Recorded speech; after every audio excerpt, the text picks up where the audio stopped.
we'll go ahead and get started here. I'm going to share my screen and we'll kind of talk through, and everyone that's joining, we're going to go through a little bit about, we're going to go through some of the questions that were pre-submitted, and then we'll also, you can use the Q&A function and as well as use the chat function and put in any questions, and we'll try to, do as good of a job as we can of getting to everyone's questions. And whatever we don't get to, we'll probably send out, a follow-up response with a little bit more detail for specific topics that had a lot of response. So we'll go ahead and share and start off and just tell you a little bit about us. And for those of you that, this is your first Conversion Logix webinar, welcome.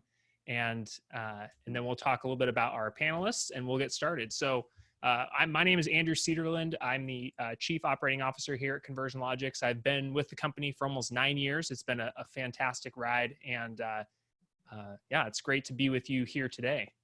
Yep. Joe, you want to introduce yourself? Sure. Yep. My name is Joe Carino. I'm the Chief Revenue Officer here at Conversion Logix. I've been here not quite a year yet, but I've known of the organization since its inception, and certainly have been following it and very excited about it, and great to be here. So it's a part of the team. Thank you.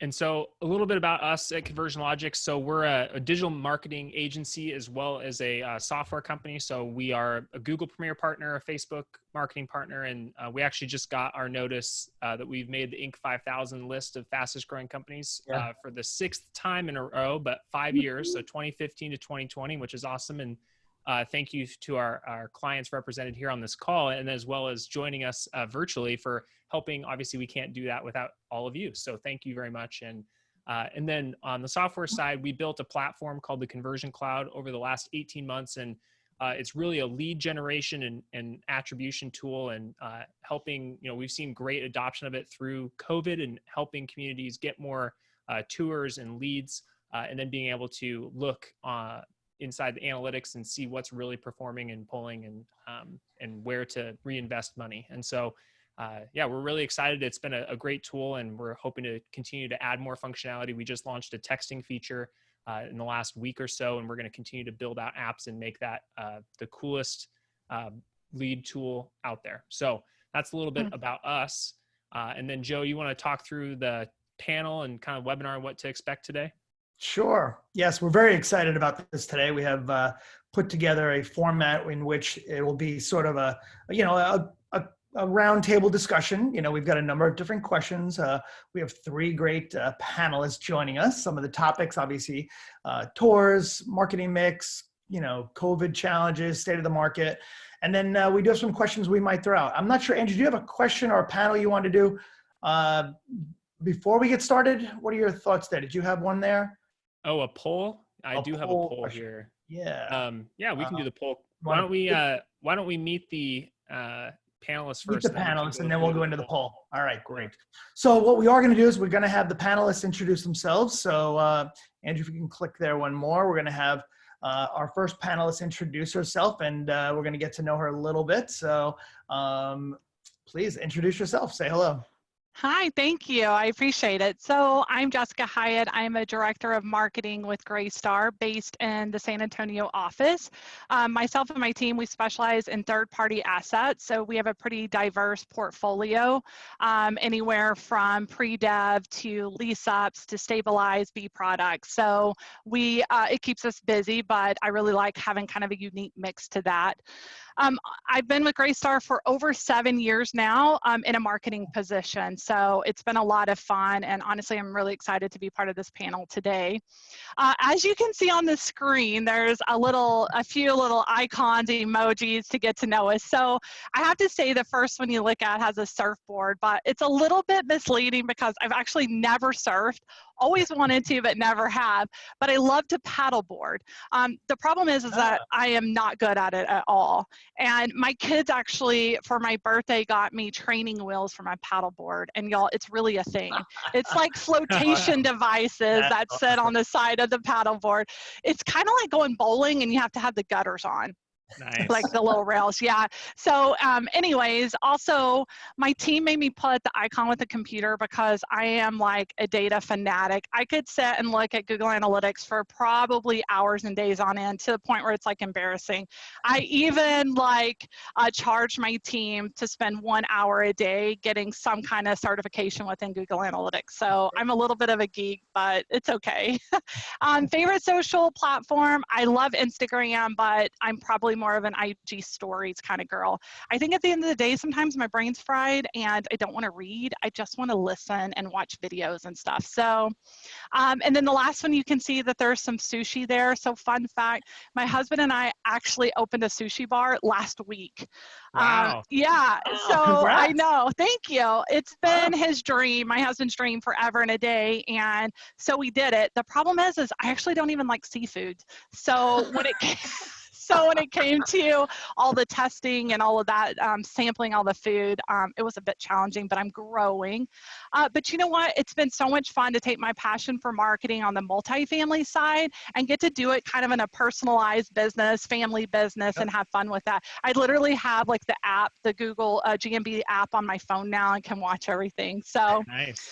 and to kind of end it, big picture, what's next, kind of thoughts. Honestly, y'all, for me, it's been, how do we change some of our mindset, and how does that help us future forward, right? And so I love to collect the data and we look at it. And I've always been under the mindset that we need a substantial amount to really analyze, let's say month over month or year over year, to have some kind of meat behind it, right? And tell a better story to our clients and our operators. But during the COVID chapter, I found that we really had to be looking at this day over day, week over week. As soon as a new ordinance was put into place, the only way that we could really interpret how that affected the consumer behavior was looking at it in a more granular, kind of approach.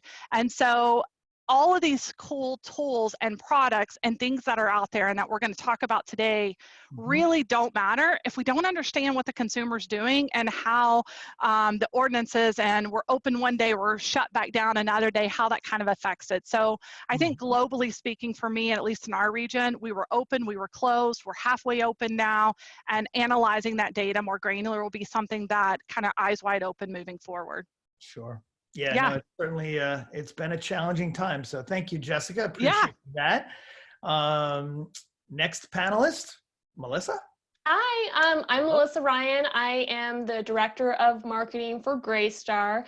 I've been with Greystar for 6 years. I oversee our team that works with our Greystar owned and managed properties. So my team oversees the West, so that's everything Colorado West. And we just look at pre-dev and new construction properties, so lease-ups, which is really exciting. I really love it. But just to kind of get to know me, and this, I don't know what this says about me, but let me just jump into it. The knife did scare me. The night, okay, yeah, the knife that shouldn't, okay, I love anything like court TV, murder mysteries, criminal, anything. I will watch it. I love all those things. I don't know what that says really about me as a person, but I love All right. it. Yeah, so, if anyone likes to binge watch, I mean, like, I've seen it all. Like, ask me all those questions. I've seen all the true crime things you can possibly watch. Favorite social platform? I would have to say Instagram, but I have dabbled into TikTok, and I'm not. You have a dance prepared, right? I wanted to do a dance for you guys, but I'm not very good at it. Turns out people have to do this for hours and hours, and I just don't have that time. But I have done a few TikToks with my 9-year-old niece. She's a lot better than I am, we'll just say that. And then just like lately, kind of things that I have been doing, meditation podcasts have been really popular for me, just to kind of slow my mind down. And one is my favorite. So anybody that grew up in like the 2000s era, I think you'll want to take notes, but it's the free Audible Know Thyself. It is by, I don't know what he goes by now, but like P. Diddy, and his voice is so smooth on the podcast. You guys need to download it. It's for free. It's on Audible. It's like the best. There also is like a Nick Jonas one and stuff like that. If you're younger, maybe that's your jam, but like I'm with that. And then kind of just like big picture kind of takeaways. Everything has changed since COVID. And I think one of the things that I'm watching is really when the new census comes out, I think that's going to help us tell about migration patterns and what's happening there. I also think kind of the larger tech companies watch to see what they're doing. They're making a lot of announcements and kind of seeing if they're going to be going into their regular buildings or if they're going to do small satellite offices. I think that's going to be really telling. And so that's what I'm really watching as this kind of thing rolls out, as we don't know what's going to happen in the next few months, but those are things that I'm keeping my eye on. So happy to be here. It's awesome. Great. So much, Melissa. Yeah. Appreciate that and welcome. And our third panelist, Amanda. Yes, Welcome. hello everyone. I'm Amanda Warren, Vice President of Marketing for Merrill Gardens. We're a senior housing company and based in Seattle, Washington. That's where I'm at as well. It's such an interesting year for us, even without COVID. As we looked at coming into 2020, we were a portfolio of about 30 locations plus several new developments as well, and had gone through a large acquisition that by the end of this year will more than double us in size to about 70 locations. So it was an attempt to start to target our middle market. In the senior living world, it's really very expensive. And the middle market, a middle priced and average priced product is really missing. So that was a big goal for us. So such an interesting time to be more than doubling in size and also dealing with all the things with COVID. And certainly the senior living industry is very much impacted, very much regulated as well. So my team is responsible for all things marketing and of course now navigating through this as well. And I'm excited to talk through it. Some of these fun facts. First, I have to say thanks to the Greystar team because you had these adorable little emoji icons. So then I get to play along as well. And to Jessica, I need some of those paddleboard bumpers because I also enjoy paddleboarding and it's really hard for me. So Me too. I'll send you some. Right? What's safer is when I keep my feet on the ground and go hiking. I love it. In the Pacific Northwest, it's beautiful here, great to do. My favorite social platform, I joke around because I do feel sort of old school, but I'm still Facebooked, kind of through and through. It's the one platform that I've kept up with and I'm pretty consistent with. So that's the one area. And fun fact, I don't know that it's fun, but gosh, if I pick a favorite food, I always go back to French fries, and it doesn't matter even what kind. They can be fast food fries, delicious sweet potato fries, the hand cut fries. Doesn't matter. A little fun fact there that I love French fries. What's your favorite fry?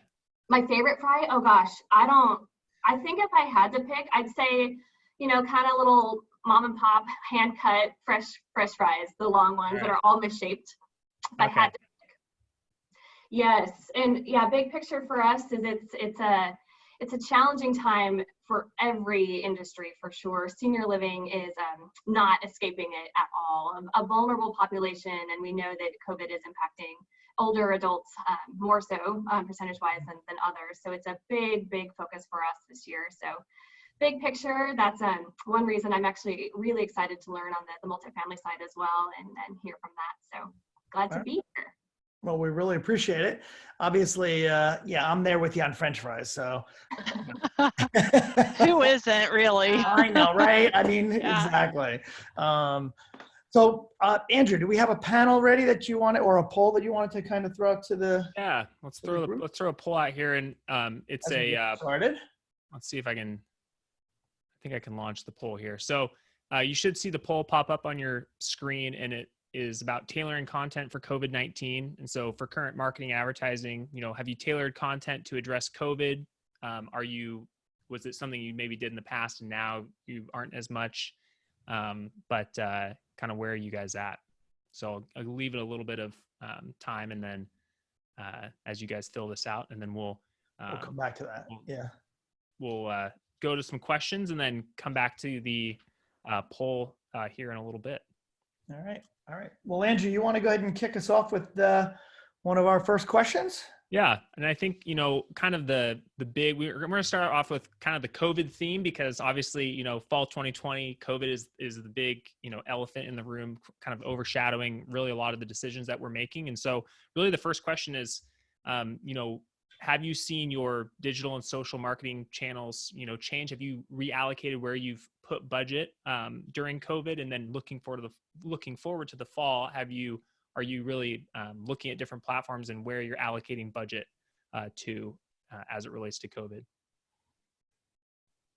So why don't we start off with, yeah, I guess, Jessica? Yeah, I think, I don't know. I think it depends on, what you have in place currently, right? So it's unpredictable what's going to happen in, kind of the COVID chapter in fall. But what we do know is that fall usually starts seeing a little bit of shift of not as many high intent searchers at that point, right? So you mix that with COVID, I think we have to prepare ourselves for and anticipate what marketing channels are going to be most effective during that time. So I know for me, my strategy and kind of thought process is through this is that fall will still look pretty similar, but it's going to go back into how can we nurture the prospects even more than what we're doing probably right now, right? So for us during kind of the peak of COVID, social and places where people were more looky-loos, there were lower intense searchers, we were in front of them. And then we started kind of coming out of the other side of this and we thought, awesome, right? They're back into this buying funnel. We're going to put more money in search. We're going to back off. But I think we're going to see that transition a little bit more as we go into the fall and winter where people aren't making as much decision. So I would say that it's going to look a little different. I think submarkets, pockets across the country will look different depending on what your city ordinances are for us. I think big picture, keep pushing out kind of different tour options. The flexibility to meet the consumer where they're at is going to be the messaging across the board. And I think we got to find platforms during fall and winter that are conducive to that in imagery and graphics and kind of display ads. I don't know, what do y'all think? I would agree with Jessica on those points. I think that we have seen a lift in social for sure since COVID. And I think that we also have recently seen more of an interest on Craigslist, which we haven't seen in the past as much with kind of the higher end deals, but it's probably due to pricing. And just kind of looking for those deals. But I agree that having the flexibility of the touring options is really, really important right now because a lot of people are in different comfort zones, and especially with the city and state ordinances, they're all different. So just kind of making sure what those look like. We have been incorporating a lot of videos into ads and social and anything that we can do to kind of show people what the product looks like, especially for new construction. It's been really important. So I would definitely just kind of, yeah, Jessica, thanks for teeing that up because that was crazy. Amanda, any thoughts on that? Yeah, I would say globally, one of the things that was important for us from the beginning was not to reduce spend, whether it was in digital or even in traditional. We still do traditional advertising, probably more on the senior side than on multifamily for sure. So that was the goal going in, to say, let's not cut expenses, even though we know lead generation is struggling. The consumer, certainly again in senior living, is being very, they're holding off longer, particularly if they can. It's more of a needs driven than a choice perhaps. So that was our main goal, to, let's say, not reduce spend. And then digital for sure has been great for us, actually working really closely with Conversion Logix to make sure that we're optimizing where we can. If anything, we've increased spend in a majority of our markets. So that's good to see too, and anticipate that to hold throughout 2020, and quite honestly, budgeting for that for 2021 as well. Yeah, no, we do appreciate that. Thank you, Amanda. I think that when you look at the marketing that you've all been doing, right? I think, Amanda, you said it, traditional marketing, right? We're not in traditional times. So when you look at where we are and what you've come through, your strategies, looking at, how do you look at your marketing now? Is it the traditional marketing plan you're putting together, or are you looking at your marketing plan like we're supposed to be looking at it every day? What are your thoughts on how do you approach your marketing plans now, when you're doing that? Amanda, like you were saying, traditionally, things are changing, but do you have a marketing structure, a marketing plan that you're changing on a weekly, how do you put that together moving forward, or like even where you are now? Yeah, I would say from our perspective is that we had the luxury of knowing what worked before and what didn't work before. Right. So into, I would say, March, April, and May, it was really analysis of what are we seeing, and certainly certain lead channels were improving over others, and then shifting slightly. With the traditional aspect, it's interesting in that we don't do a lot of it, even for a senior housing company. Though where we did, we would usually see an uplift. I'll say a major metro publication like the Seattle Times is a perfect example. So we decided to do some advertising in there, and in the past, those have yielded really great results for us. Not the case. And so we did see things that would traditionally, that's just one example, traditionally work well, not as much. So we're starting to shift and really know that digital has continued to perform for us. So we don't anticipate changing that at all. Direct mail campaigns, it's always been hit or miss depending on the market. So those continue where we know they work. So that's really the way we look at it, is market by market across now the roughly 70 locations. Some markets have different needs, and some work with traditional, some work only digital. So really that we're tackling that the same way. And I would say I wish it was daily. I wish it was even weekly. It's probably twice a month that we're making some drastic shifts where needed. Right. So that is the recommendation out there. I would imagine over at Greystar, the same thing's happening, right, Jessica? I mean, you must be looking at that. Yeah. Your analytics every day. Yeah, we really are. And I think it depends on, you look at traditional marketing plans. I honestly don't even know what a traditional marketing plan really is anymore. Right. For us, we rely primarily on digital, and that's our core foundation of all marketing strategies. And everything else is just a layered kind of fluff approach, right? So for us, it's really looking at properties that maybe didn't have the budget prior to COVID to have a strong kind of core foundation of digital strategies in place. And those are the ones we've had to shift, put more money into, and really say, moving forward, these properties are going to have some dollars allocated. The ones that already had a pretty good strategy in place or a digital spend, we've been able to kind of be fluid with that spend behind the scenes based on what we're seeing and kind of analyzing, and also feedback from the on-site teams.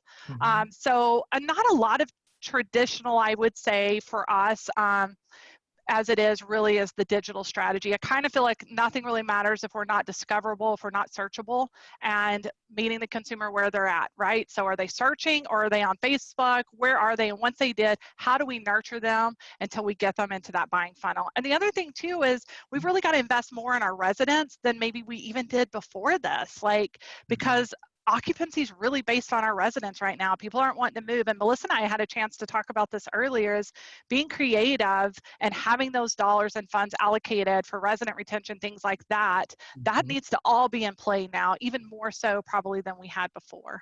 Sure. It's funny you say the resident stuff. I mean, I looked at, some of our questions that we've had, that some of the panelists have asked, and, safety and security are so important, from a resident standpoint. And, if I could, I mean, is there anything in particular that you're doing now differently? How has that changed your thought process when it comes to, the residents, as you were just saying? They're so important, and you're right, they are important for retention. So with COVID and this new environment of cleanliness and keeping things clean and safety, give our audience some insights to, what you're seeing, what you're hearing, what advice you would give for somebody that, is now looking at this type of stuff and saying, wow, what do we do here? I mean, give us some help. Any advice? Melissa, what about you? I mean, you've got your new builds, and what about you? I mean, you're really looking at lease ups here. What are your thoughts? Yeah, I think it depends on the actual customer or prospect or resident, right? And their different comfort levels on what that is. Some people are totally fine, but I think it's more, and Jessica had a conversation about this also, but it's more of just seeing the cleanliness happen, right? And we have the signage, we have all the CDC recommendations in the buildings and things like that. I think it's really kind of seeing that in action actually happening. I also think it's like when prospects come in, prepping them on what they're going to be expecting. Some don't have questions at all, and then some really want to know exactly what we're doing. And I think the teams kind of going through those processes is really make people feel comfortable with that. Some of our team members actually make videos of like what that process looks like when they come in, so they're not surprised by any expectations that we request of them, as in, i.e. wearing masks and things like that. So that's kind of what we've been doing, especially on the new lease ups. And it seems that we haven't had any, people don't ask a lot more questions than actually saying, oh, you're following the CDC recommendations and stuff like that with the city or state.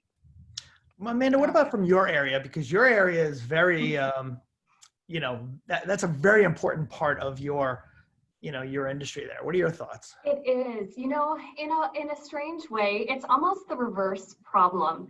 Our communities, our buildings are, gosh, they are really strictly regulated and protocol, and it's state by state, even county by county in some cases, on what we can and can't do.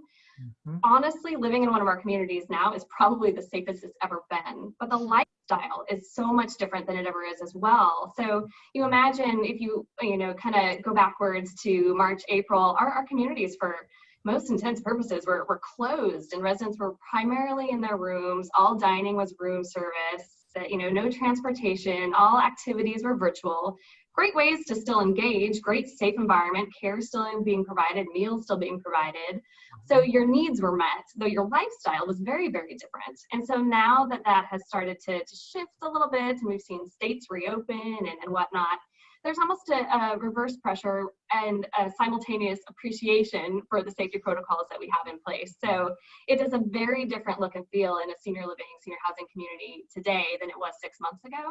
The majority of what we hear from residents is positive. They're grateful. They're grateful for the protocols that we have in place, even though it is a different environment than what they might have experienced or been used to. Again, you know, if we go back those 6 months. Right. Yep. All right.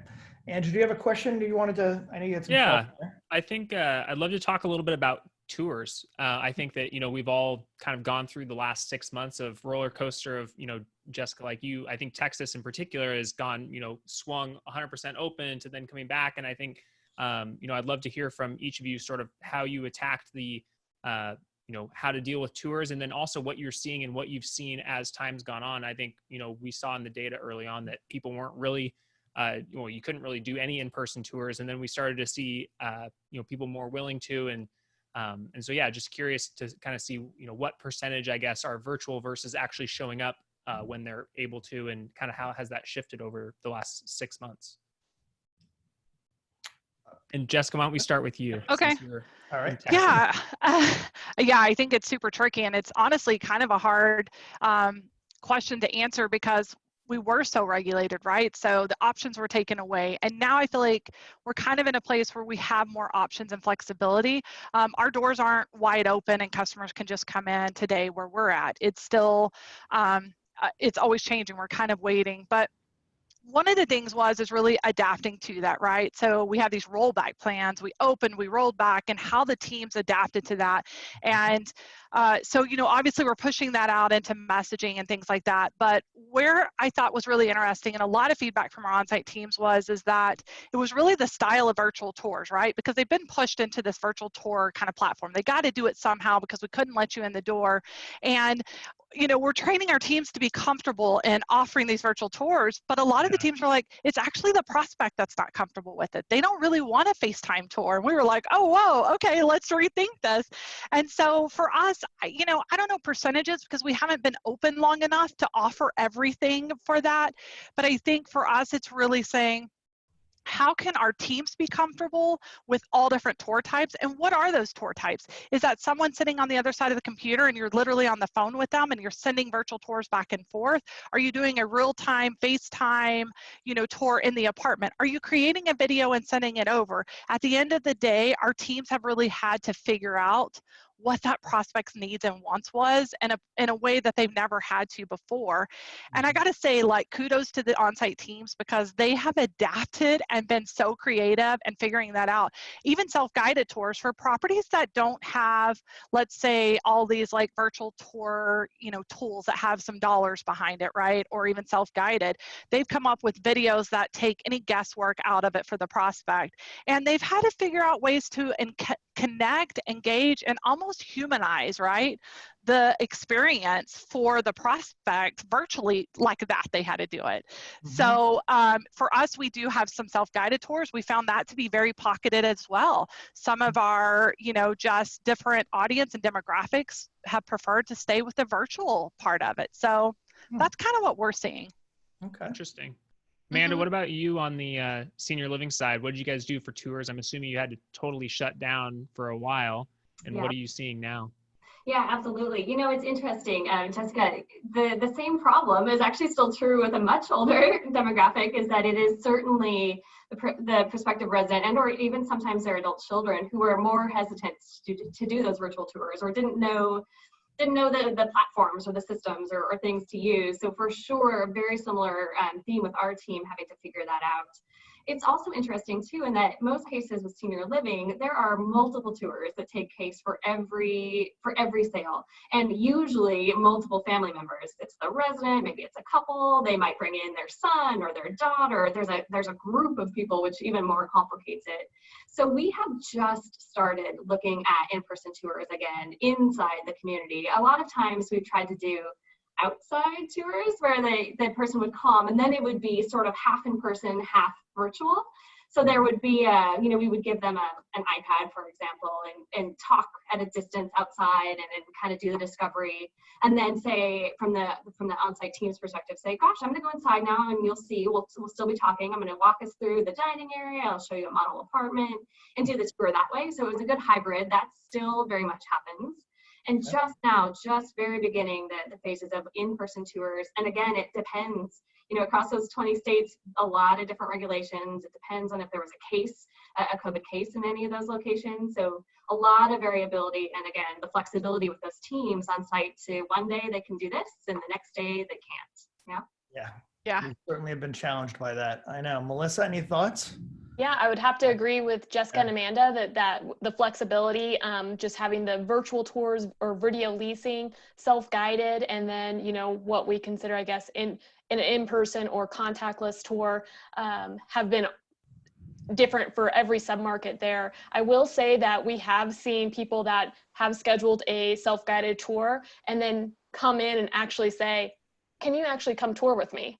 And it might be because of a price point that they maybe have just more questions, or I'm not sure, but they'll pretty dead set on doing a self-guided. And when they come into the building, they're like, actually, I think I do want someone to come with me. So that has been kind of interesting to see too. And that's probably a measure of, having a lot of, like you said before, having the CDC guidelines listed out and making people feel comfortable when they walk in. Right. And just as a question that actually just came in that I think is a great sort of piggyback on this is, do you anticipate continuing virtual tours as part of your options post-COVID? So say, hey, all this disappears, or, we're at a point where cases are down and everything is much more normal. Do you see these sort of flexible tour options being good routes for you, or are you going to do your best to sort of push people to do the in-person when possible?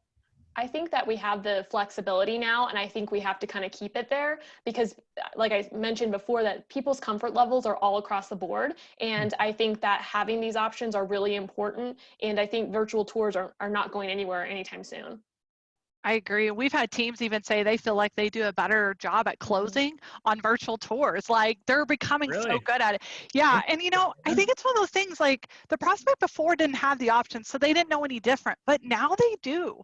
They're super smart. They know it's out there, and I don't think we can do away with it. It might change how we do it, the dynamics, but I think flexible and options and meeting the consumer where they're at is really going to be the key to the future, no matter what happens with COVID. So that's going to be definitely the trend, you think, moving forward, obviously. It's interesting. It's an interesting question, though, Andrew. You're right. If COVID goes away, what do we do? I mean, obviously, I think, Melissa, you're right. I think people's sense of comfort, is not going to go away as quickly. Yeah. And I think that's important to recognize, because if you don't, then you're obviously addressing an audience that you're going to be missing the mark on. So you really need to keep that. And I would imagine, Amanda, I mean, your area, they're probably going to be, to me, the last to really kind of, I think of my own family. Right. Well, I mean, like, not necessarily, but I mean, like, as far as, really still having that, that's a concern. Absolutely. And the interesting thing about virtual tours is that we did them before, but in a very limited basis. And quite honestly, only as much as the salesperson on site was comfortable with it. So again, I mentioned those multiple decision makers. So perhaps I'm a 85-year-old woman and I want to move into a community, and my daughter lives out of state and I don't want to make a decision without her.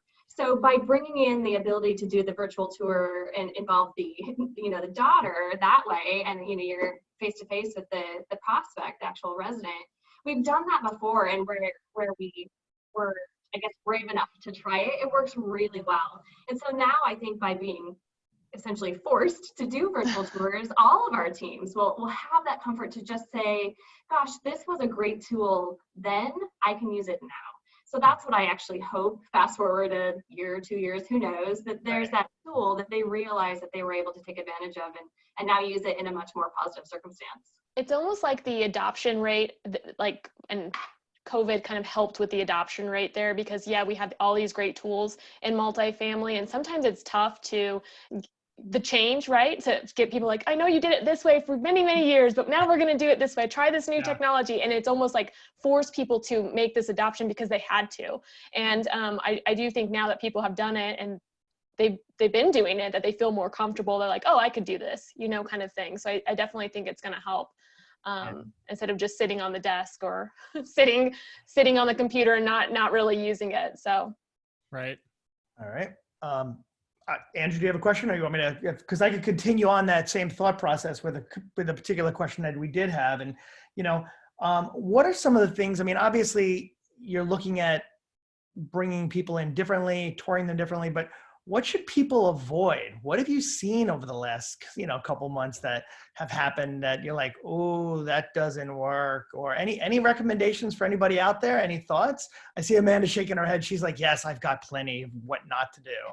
So I will just chime in with one I think is really important. And again, I can't speak to how it is on multifamily, but in the senior living industry, it is not uncommon at all that there is, or has been over the last 6 months, a case or multiple cases at senior living communities. So I think to know that we need to be transparent and honest has been our goal from the beginning. So in certain markets, we know that there are cases, and yet prospects who are looking at multiple say, oh no, they haven't had any, and it's fine, and we know different.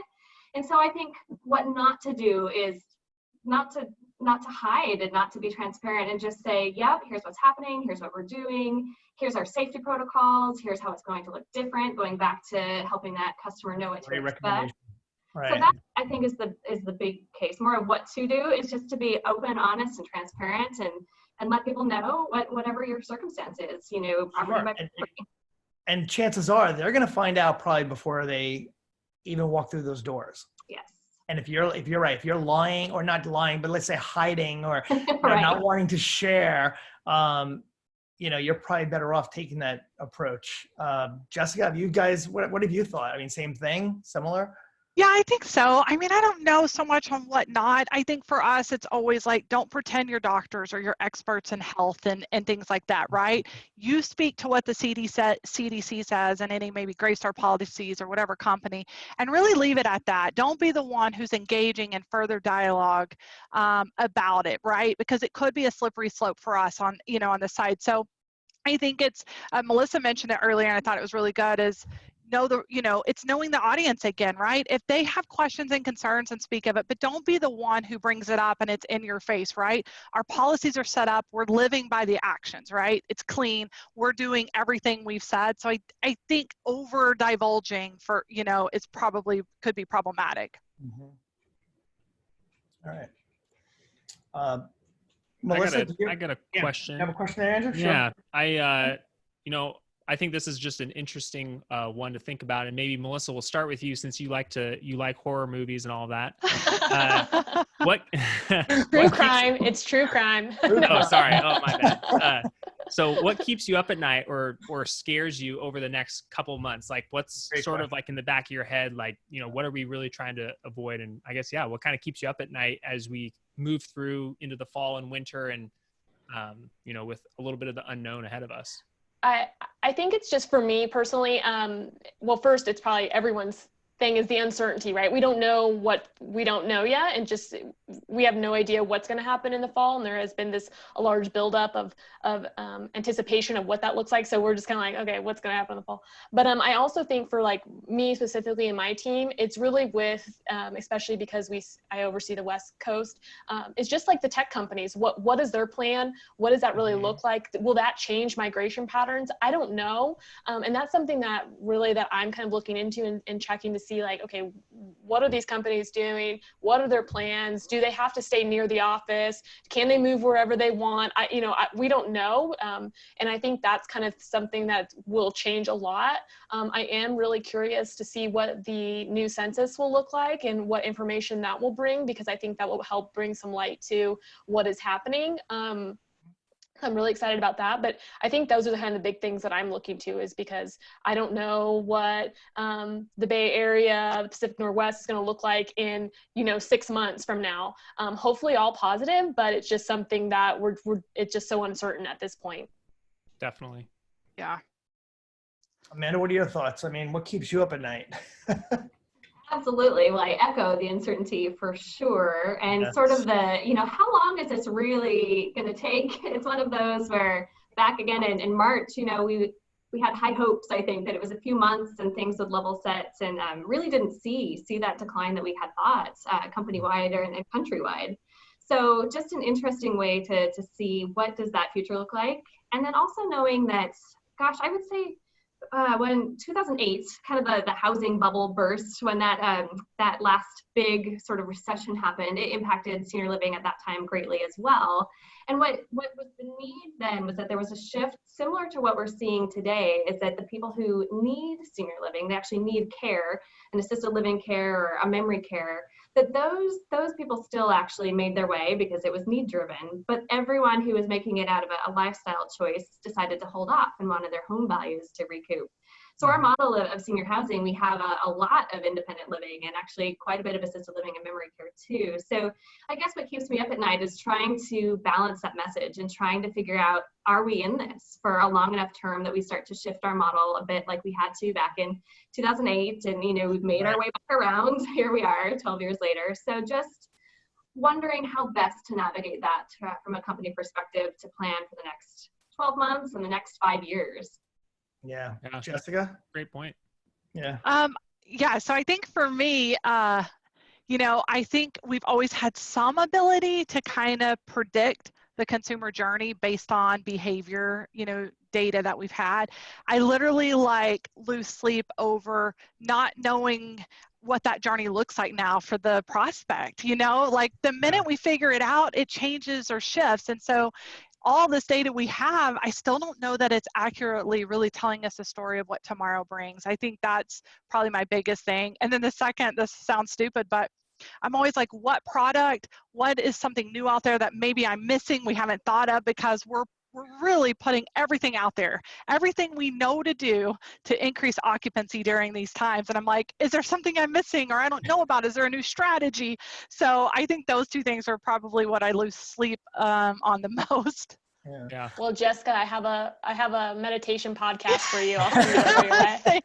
I think Thank you. Jessica strikes me as a Nick Jonas girl, maybe more than a P. Diddy. Are you so Nick Jonas? I have one. I have one for you. I'll send it over. I'm too old for that business, y'all. I'm just kidding.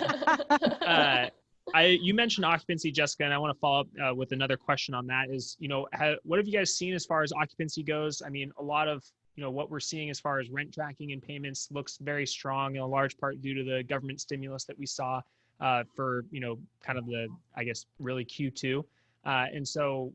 I guess, what are you guys seeing boots on the ground occupancy wise? And is there anything that you're noticing maybe in a lease up situation or even in a more stabilized asset, especially as it relates to class? Is there anything that you're noticing or seeing, or is it kind of this business as usual? Do you have any thoughts there?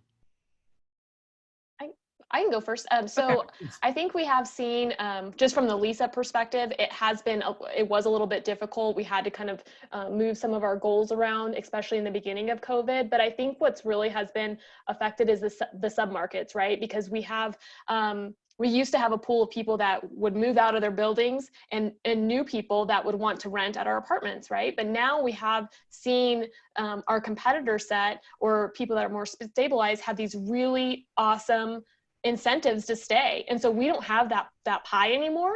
And so that has been a little tricky. I also think that people were kind of holding tight to see what the market did. And so they weren't willing to pay more for a new community or new construction community. So I think kind of we've seen both of those things, and that has impacted, you know, some of the occupancy. I think we're getting back to where we want to be, but now we're kind of rolling into fall. So I think it's going to depend on what that looks like. And for the markets, some of the markets that I oversee, seasonality hits like right when fall happens. So we do see quite a bit of slowdown in the fall, winter months compared to maybe some other markets. Gotcha. Yeah, I think for us, we've really seen price point probably more than product type affected. When we looked at even like, let's say an A+ great property that's maybe moderately priced, their occupancy is actually higher than what it was last year. We could take a same product type, but that's maybe at a higher price point. And we've actually seen a decline in occupancy. And I think some of that's just, you know, it's not stable right now, and job security and just financial awareness that maybe those hired check writing cost, you know, community. So that's where we've really felt it the most. All right. And then are you as a piggyback, Jessica, are you adjusting your occupancy goals and your budgeting goals based on, say, we were budgeting for a 95, now we're going to be looking at a 92, and how's that going to affect what you do for 2021? I think so. I mean, I think operations is having to really evaluate that. And, you know, truthfully, if those goals aren't changed, then marketing dollars have to be changed, right? So one or the other has to give a little. And honestly, that's conversations we're having as we go into budget season, is what realistically do we anticipate, and what's it going to take to get us there? Do we think what we have in place will work, or are we going to have to increase that because we really have to meet this occupancy goal? And so I think every property, every client, everything's a little different. And so we're taking those case by case, really. Right. Well, and on that same thought, when you think of your strategy for the fall, I mean, you know, budgeting season, your strategy, I mean, and we know the change in the environment. What recommendations do you have for people to say, hey, you know, yes, you've got to be flexible. Are you planning on doing multiple rounds of budget processing? You know, not just now, but again in December, and reevaluating that. And, you know, what are your thoughts there? What do you recommend?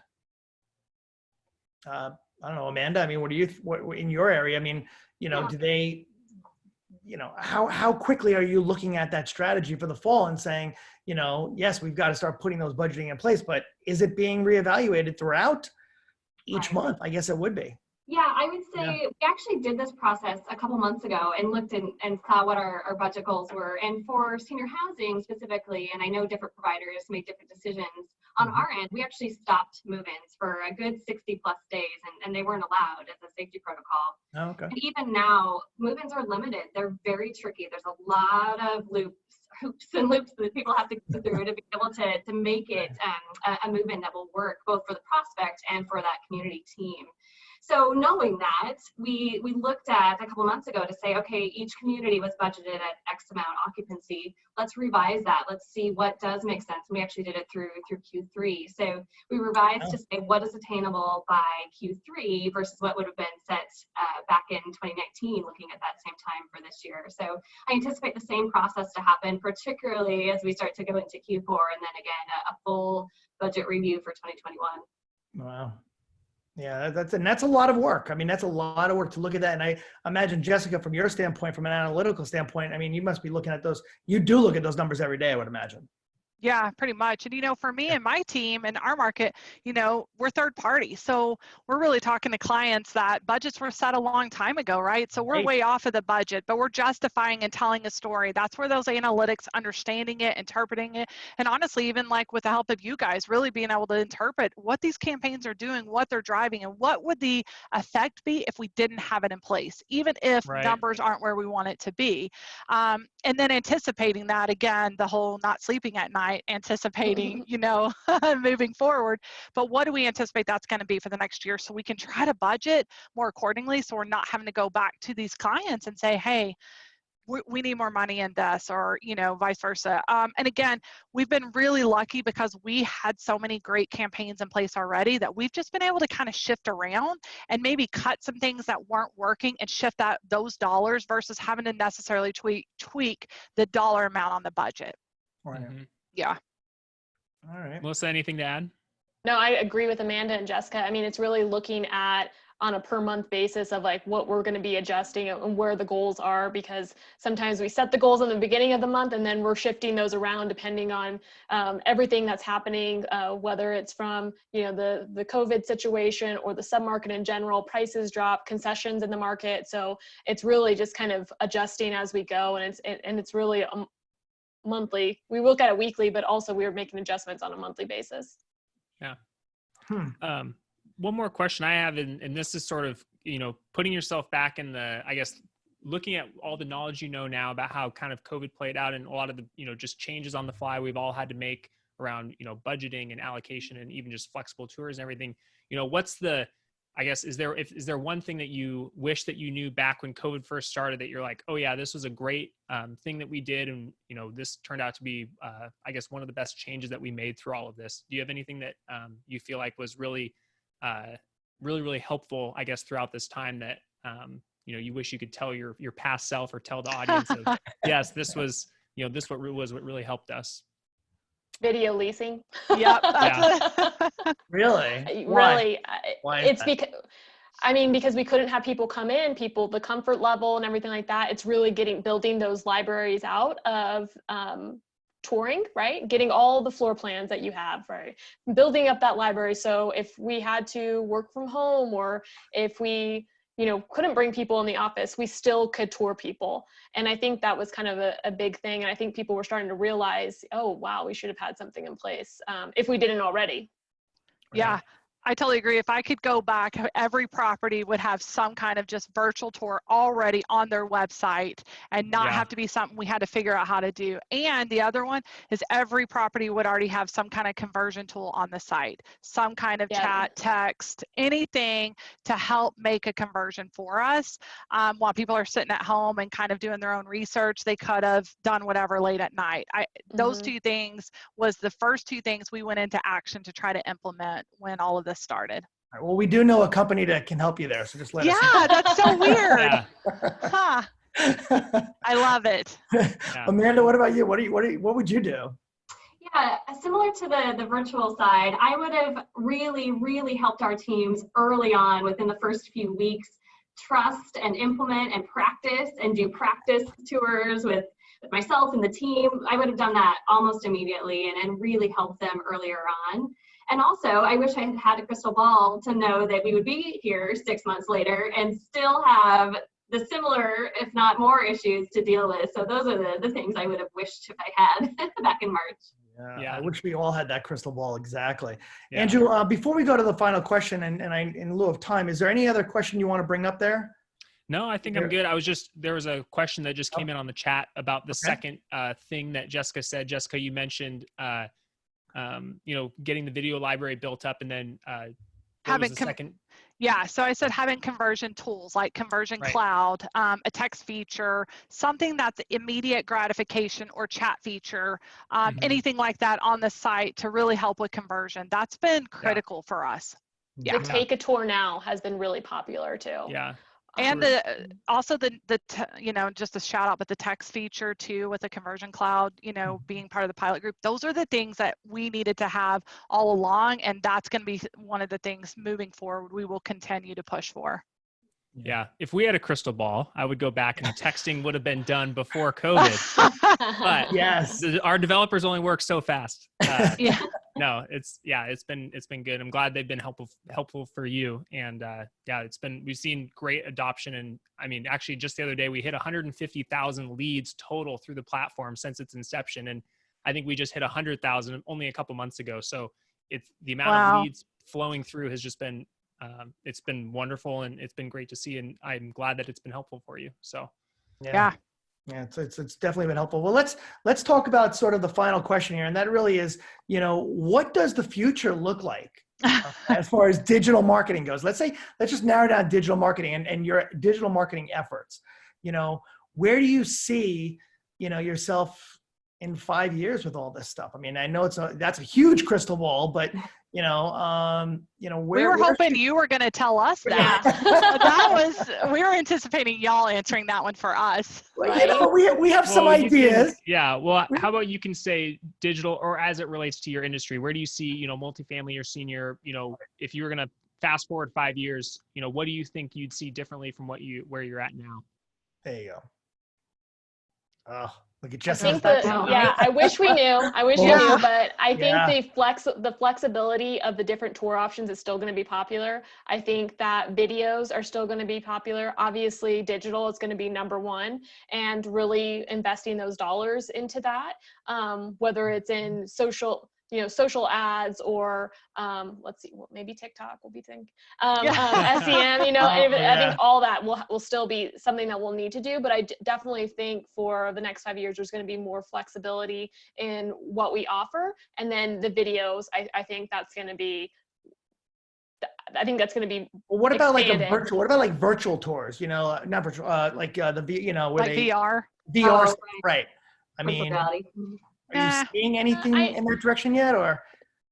No, I don't. Really. I haven't. Yeah, and I'm not saying it wouldn't come, but it hasn't been as popular as.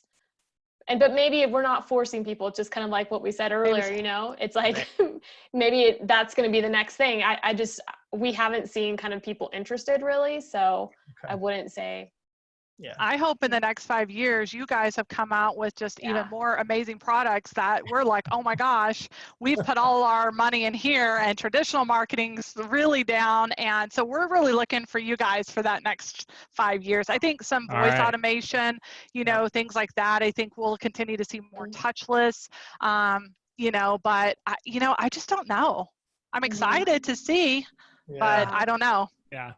Yeah. And Amanda, you've got an area that, you've got to really keep an eye on some of that stuff in the future. Yeah, for sure. Even without COVID playing a role, there's a giant shift in the demand that will be created by the boomers, who quite frankly are too early now, but that mass population is coming our way. And what is really, I think, most important is that the industry as a whole, our company included, needs to be ready to meet those consumers with a different product mix, a different service mix. It's a different demand than what the current client that we have today. So I think that is true. Nothing will probably change that. It will be driven by those consumers and their expectations. And on the digital side, I don't see it going away. I certainly just see it increasing, more tools, like Jessica mentioned.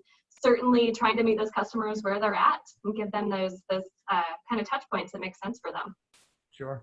Yeah, I totally agree. Yeah. Well said.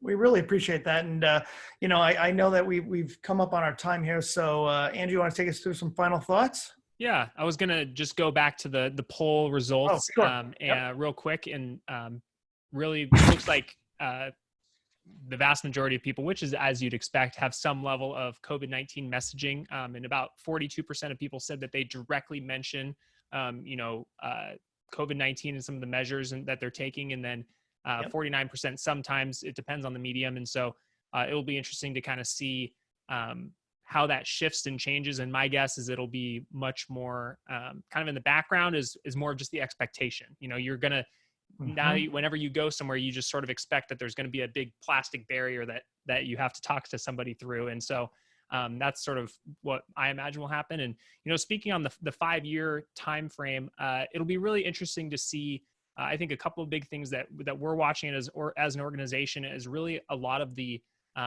privacy and how it affects how we're actually able to market. And, we've had sort of this, really, it's been a golden era of being able to really detailed, target people very down to a very specific level. Obviously, observing all the fair housing rules around that, but really, I think we're at a really high point of being able to see quality analytics and tracking and really just, being able to reach out and target very specific groups of people. And so it'll be interesting to see how that shifts and changes. CCPA going into effect, I imagine a national program coming down the pipeline in the next few years, which may affect at least some of the types of targeting that we're able to do. And so in lieu of that, I think that, Jessica, like you talked about, it's a lot of this experiential things. How do you make things as frictionless as possible? And that's really been our goal in building out the Conversion Cloud, is reducing friction, because the more you can reduce friction, the more people act. And then always making sure that, speaking with the consumer in the back of your head is, how do we make them more comfortable and more willing to become a lead? What's in it for me? Are we giving them what they're actually looking for? And I just have one more actually quick question that I want to ask you, Melissa, is one thing I've been thinking about is, being involved in new developments. Are you seeing a shift in how people are, or I guess how you're thinking about new buildings in general, or especially with WeWork, I think unfortunately sort of collapsed early ahead of its time, because now we're sort of seeing a lot of this remote culture, work from home environment, and people abandoning offices. And so do you see incorporating that a lot more into future developments, building in an own WeWork or more office space into units? And how do you see that playing out over the next few years? I think the next few months or next 6 months, will really tell. I know a lot of buildings that we have in pre-development are already set, and we're not going to be changing those amenities as of now. For future developments, I think that we will have to think about something if this continues, or if there's something like this. And I think people will get more comfortable with more of the co-working spaces, or what does that look like for us? And what do those spaces look like in our buildings? So I definitely think it's something to think about. As of now, our current buildings that we have in pre-dev are not going to be changing, but that doesn't mean that future ones will be looking at differently. Gotcha. Cool. Yeah. Sorry, I snuck in a selfish question right there at the end. Well, I just want to say thank you to all of our panelists, Jessica, Amanda, and Melissa. Thank you so much for joining us today. And it's been great to hear from you of, boots on the ground, not necessarily at the specific communities, but, in it every day at a different level even than we are. And so for those of you that, maybe haven't watched any of our other COVID webinars, you can go to our website and we have all of those. We have a ton of blogs that hopefully can help you sort through, what should I do? Are there some new strategies I should try? And then you can always reach out and talk to us. We would love to run through kind of your current strategies, what you're doing, and then how you're thinking about 2020, 2021. Do you have, tools in place, like you can see here, Schedule Genie on the screen, to make it easy for your prospects to talk to somebody and hopefully improve your occupancy goals. And so, I just want to say thank you to everybody, and I hope you all have fantastic days. Yeah. Wow. Thank you. Thank you all. Really very much appreciate it. Yes. Have a great day, guys. Bye-bye. Bye. Thank you. So Bye, long. everybody. Bye-bye. Bye. Bye, everybody.